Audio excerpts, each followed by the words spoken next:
Hello, and welcome to the fourth episode of Under the Dome podcast. I'm Anne-Marie Bush, Director of Communications at KNEA, and with me is Timothy R. Graham, Director of Government Relations. How are you doing today, Tim? Doing well. All right. Hey, I just wanted to check in and see where are we at the moment over at the State House? Well, the legislature is now at the halfway point of the session, which you've heard me say turnaround. Procedurally, turnaround is a deadline where most of the bills have to pass out of their chamber of origin to stay alive. So in other words, if a Senate bill hasn't passed the Senate by the deadline, which is today, it's generally dead for the year. And the same is true for House bills in the House. After turnaround, the surviving bills are supposed to turn around and move to the opposite chamber, and the process is supposed to start over again. Now, there are some exceptions, of course, that I've talked about, including what's known as the blessing of a bill, which I explained in our Monday Under the Dome preview article on the 16th, I believe. And do you want to remind everybody what our website address is? Yes, it is www.ksutd.org. That's www.ksutd.org. Yeah, there's a little section in that preview article about what turnaround means and how it works and what it means to be blessed and what committees are exempt committees.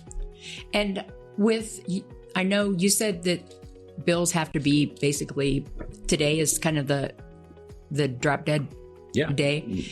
And then are they out today and Monday, you said? Is that? They're there today. They may be out by now, but they will be gone tomorrow. All the staff is gone tomorrow. So that's Friday. Friday, that'll be a skeleton crew over there, and then they'll be out on Monday as well, which means that the legislature will not even meet tomorrow and Monday, and the legislative staff, most of them won't be there tomorrow or Monday either.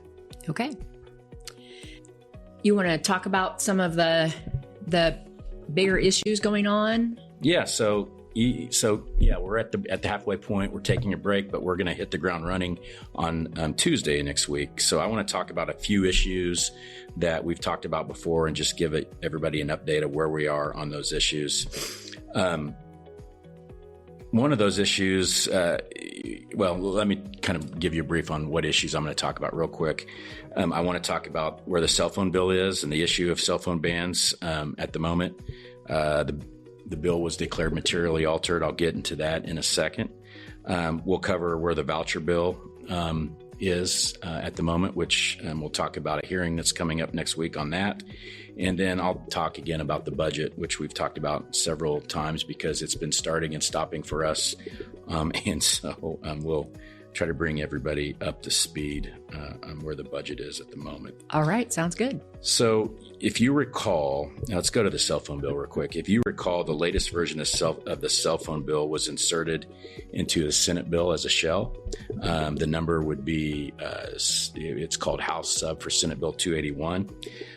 That maneuver that took place would have allowed the Senate to basically quickly move to concur with the House changes and send it straight to the governor. That would have, by doing that would have allowed the legislature to bypass any additional committee review, hearing, and it would prevent them having to go to conference or any of the traditional back and forth process that is supposed to take place in each chamber. Now, that may sound like a dirty move, but that's a move that happens every year, and right or wrong, both sides would be guilty of doing it if they all could wave a magic wand. It's not a popular one, though, for It's popular for... it's popular for them, but often not liked by the general public, correct? It's like, well, if the general public's even paying attention. Yeah. It's usually not a popular move by the folks that are against the bill. It's usually a very popular move by the people that are supporting a bill and just want to get it moved through as quick as they can. So I mentioned earlier that the bill was declared materially altered. So again, if you recall, if you've been watching this debate, the cell phone bill actually passed the the House after it was dropped into that shell. It passed, I believe, 75 to 49 was, I think, the final vote. And so the thought was that the Senate, again, could have just made a motion to concur on those changes, and it would have went right to the governor. However, there is a nuclear option, if you will, that is reserved for only the Speaker of the House or the President of the Senate, and it's called declaring the bill materially altered. So basically, that's what Senate President Ty Masterson did. He declared the cell phone bill, again, House Sub for Senate Bill 281, materially altered, which would prevent that motion to concur. When you declare it materially altered, the bill goes directly to committee, and the committee will have to I don't know that the committee has to hold a hearing, but the committee would have to report the bill out of that committee, and then it would have to go through the regular process of being debated on the floor of the Senate. So, again, nuclear option that only is reserved for the executive members of each chamber. Now, I was going to ask, that's not something I've heard a lot, but again, I'm I haven't paid as much attention as I haven't had to pay as much attention in the past. So is this something that's pretty, again, is it common over there? You've been over there several sessions. I mean, is this fairly common? Yeah, it happens generally once a year. It can. So it's not unheard of, but no, it's not unheard of. But it's not common either. I've seen it happen before. I've worked on both sides of an issue in the past where that's taken place, where we wanted the Senate president to materially alter something. And there were times where we were like, oh, I hope they don't materially alter this. It can be a controversial move. It can really upset people. So I think the Senate president, whoever that may be, or the House Speaker, whoever that may be, I think traditionally they've used that sparingly, but here we are. Yeah. So I could go into the specifics of the latest bill, but I'm being told that version of the bill is actually dead. So I'm being told that behind the scenes, the cell phone bill, again, I'll say it again, House Sub for Senate Bill 281, because it was declared materially altered, I think people are backing away from that bill. So we don't even have to get into the specifics on that bill. What I will say is I would expect that the cell phone bill ban debate to remain very much alive in the second half of the session. Right now, the sticking point appears to be whether the ban also applies to private schools. That was a part of the debate that has taken place in committee and on the floor of the House. There have been amendments to add them in. There have been amendments to add them out. We've talked about these amendments in both our written and our audio podcasts. So you can go back and listen to some of that saga if you would like. But the sticking point right now is that private schools are in that House for Senate Bill, or House Sub for Senate Bill 281. That's a mouthful. It is a mouthful. It's even a mouthful. I need to just start calling it the cell phone bill. Yeah. But as long as that is a sticking point, and before that issue gets resolved, we're going to see some pretty heavy posturing. If they are able to get that resolved, and if one side of that argument blinks, then I would expect a cell phone bill to pass and a law to be signed by the governor before we leave in mid-April. All right. What else can you catch us up on?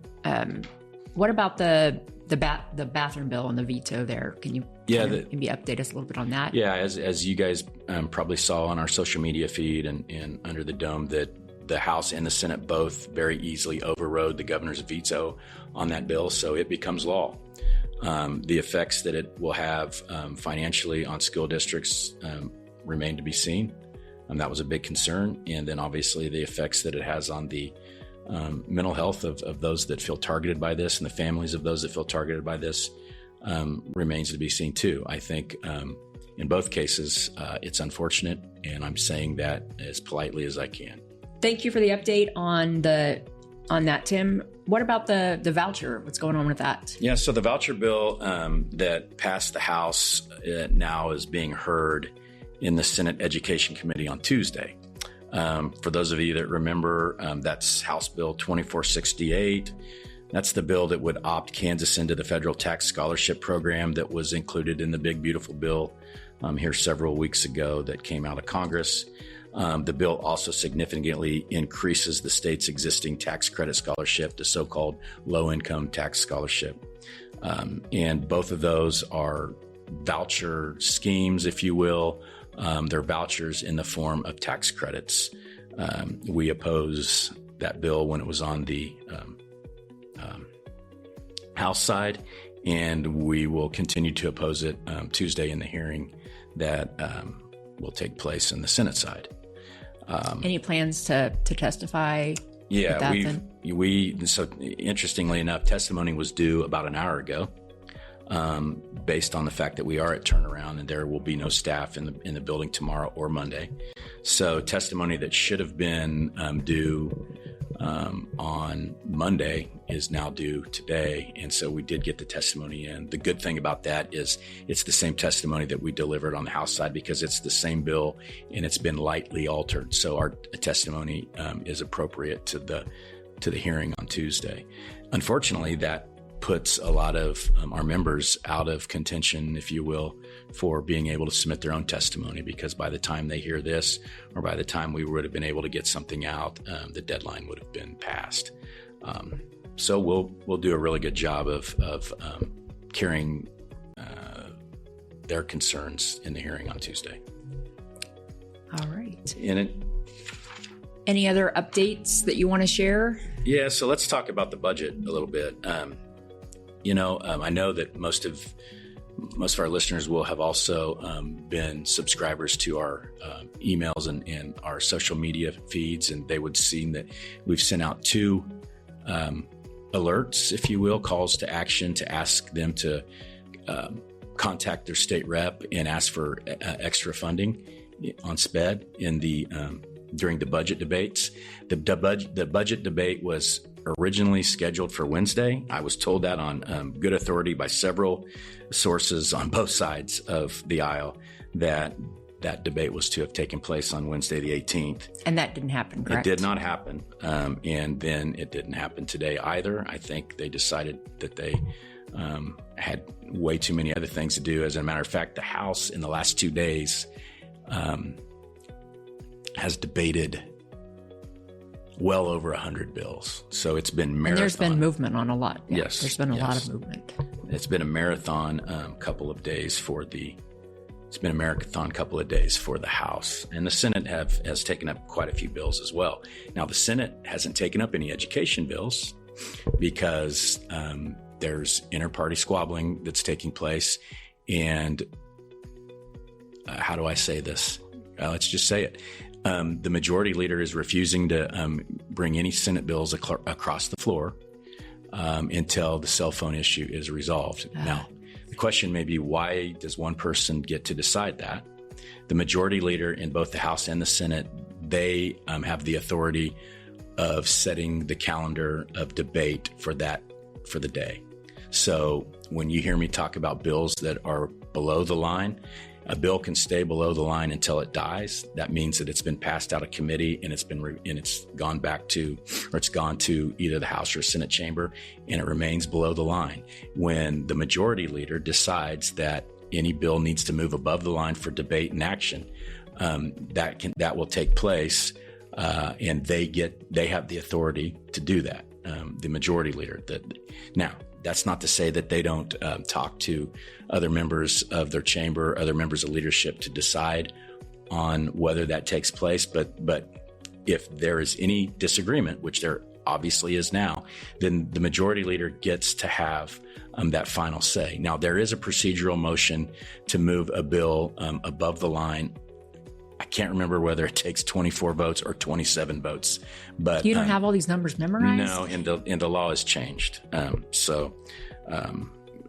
Or the rules have changed a couple times in the last 10 or 12 years. So I don't remember, but it takes a minimum of 24 votes to move a bill above the line, and it takes just do that. Just edit me really good to make me sound good on that. Oh, you always sound good. Anyways.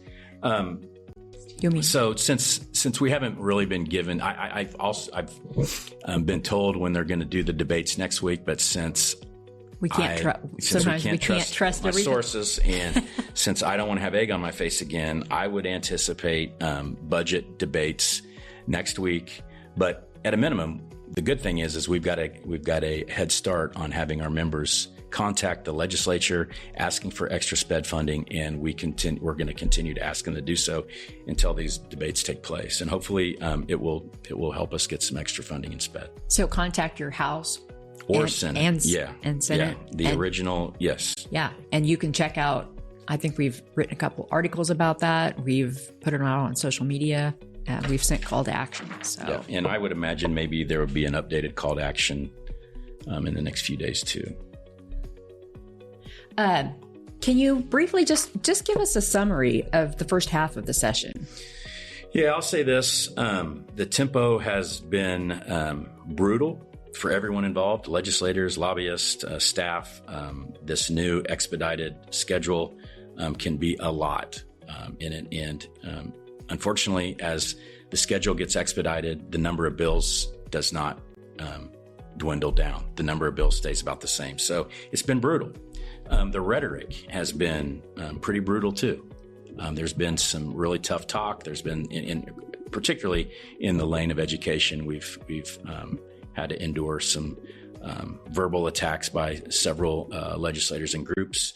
But in terms of actual policy movement, outside of the override of the bathroom bill, which we just talked about, action has been fairly limited. They haven't passed a lot of bills, particularly in our lane. So from that perspective, given the history that we have in the legislature and the complex nature of the relationships we have over there, sometimes less bills is better for us. So I'm not complaining. Along the way, have there been any surprises? I've mentioned that you've been over there. How many sessions have you been over there now, Tim? Do you, off the top of your head? Well, this is my 26th year of full-time employment over there, and if you count my internships, it would go back to 98, which would be 28 years. So that's a lot of time over there. So, but any big surprises this particular session? I try not to get surprised anymore, and it really is hard to surprise me.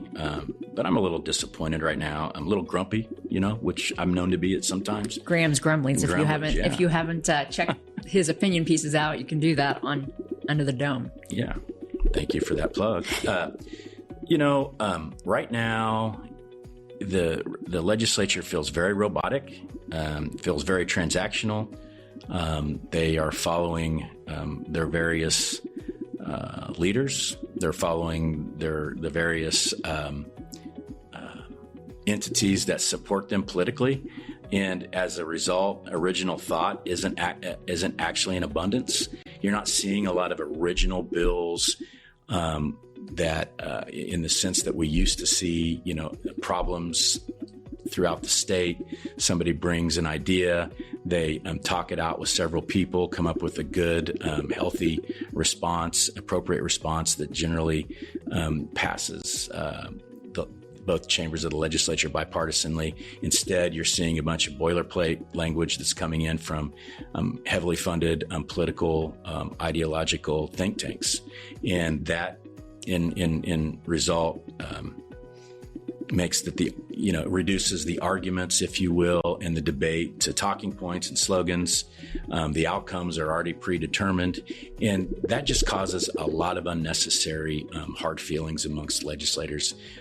You don't respect some of each other over there sometimes because you know that they're only pushing this because of an ideology, or they're only pushing an idea because they're being heavily funded in their campaigns by some group. And the breakdown of respect of each other's abilities and just respect of each other as human beings can be very strained under these circumstances.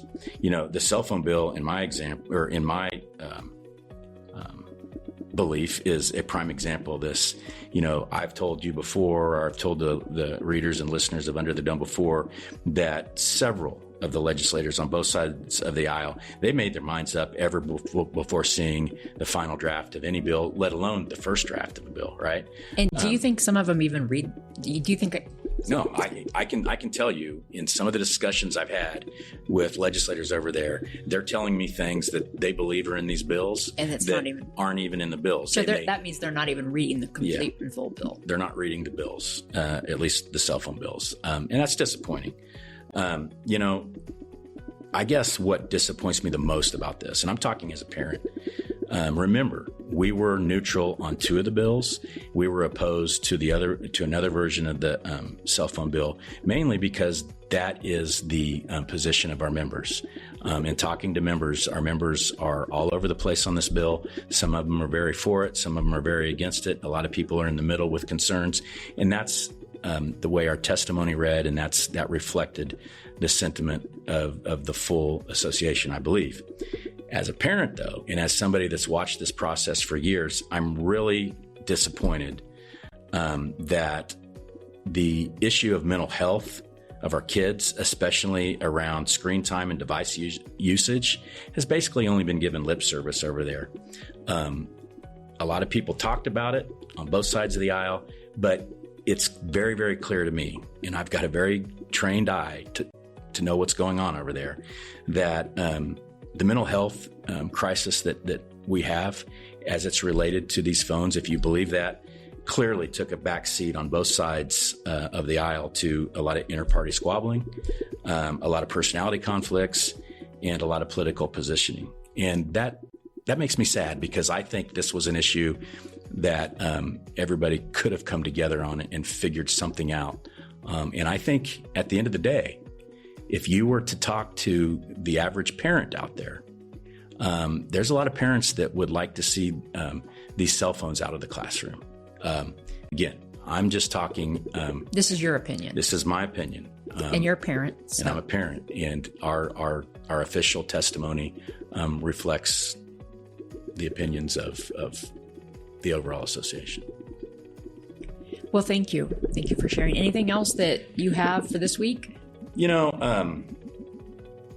I could go into what I would guess on the budget. I'm going to guess that we're okay when it comes to Bay State aid, which is and thanks to the courts and Bay State aid, we're going to be okay. We're going to see very little on new SPED funding. That's what I was going to ask, that because that's something that's very important to very important. Almost all of our members, I believe. It is unmistakably very important to our members. We're going to see very little new money on SPED, and the jury is out on whether we'll actually even see any extra funding, as I've talked about before, of some of the smaller budget items like professional development and teacher mentor programs.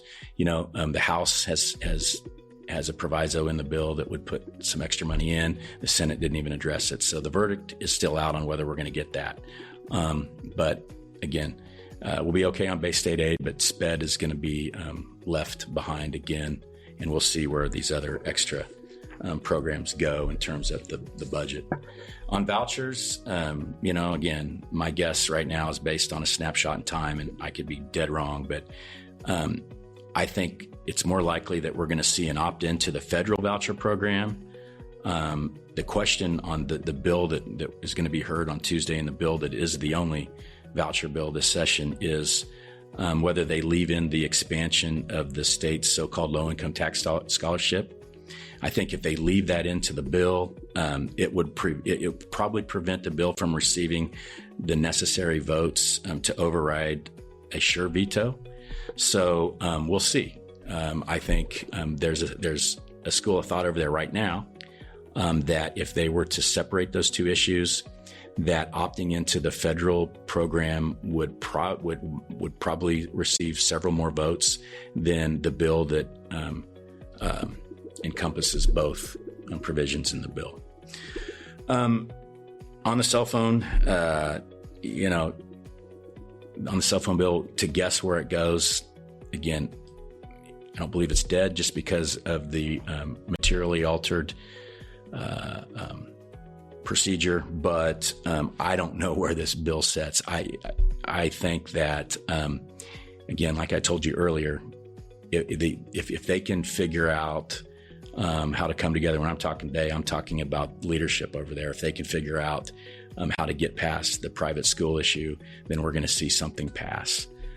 But right now, they're fighting internally really hard, particularly in the Senate leadership on this. So I don't know where the cell phone bill would go. And if this bill doesn't pass, then that would make a lot of people happy, even a lot of our members. So the downside to that is if it doesn't pass, we're going to be back here next year doing something else, and we don't have doing another version of this bill, and we will not have someone on the second floor as a backstop. And when I say the second floor, I mean the governor's office.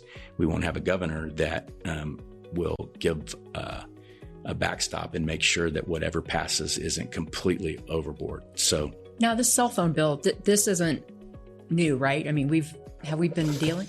Has this been through the we testified no on a cell phone ban 2 sessions ago, but that was a bill that wasn't really that seriously considered. There was a hearing on it, and on the House side, we testified no on it, and it was a very, very watered down bill. It wasn't anything like what we're seeing now. So, it's not new, and it's an issue that's not going away. Yeah, it is not going away. All right. Well, thank you for that. I did want to give a plug for the rally we have coming up in March, just March 17th. That is the Lucky to Have Kansas Public Schools. And I think that's something exciting. Yeah, that is exciting. Last year, we had our first annual Lucky to Have Kansas Public Schools, and it was great. We had close to, I think, 250 members there, if not more. So we want to blow that number out of the water this year, right? And yes. And so last year, there was a lot of planning that took place at the last minute, and the member planners that helped with this did an outstanding job of getting people there. This year, we're trying to overlap some of our resources and trying to make it even bigger and better, more publicized, thanks to you, Ann, and more official and prettier, and all the good things that it takes to turn an event into a successful one. And it's not just open to KNEA members, it's open to anyone who wants to come out and support Kansas Public Schools. We will have, if there's concerns about parking, there is some transportation we're going to be offering. We'll have a bus that'll take people to the State House from the KNEA parking lot, I believe. And also, I want to plug that you can still purchase your rally t-shirt until, I believe, through this coming Sunday. So you can find more information out on our social media about that. And we'll also have some information, I believe, in this week's Under the Dome newsletter. So lots of exciting things coming up and lots of great things moving. And we're staying busy, aren't we, Tim? We are staying busy. Yep. Yes, we are. All right. Well, thank you for your time. I appreciate it. And thank you for tuning into this week's podcast, and we will see you next week. All right. Thank you.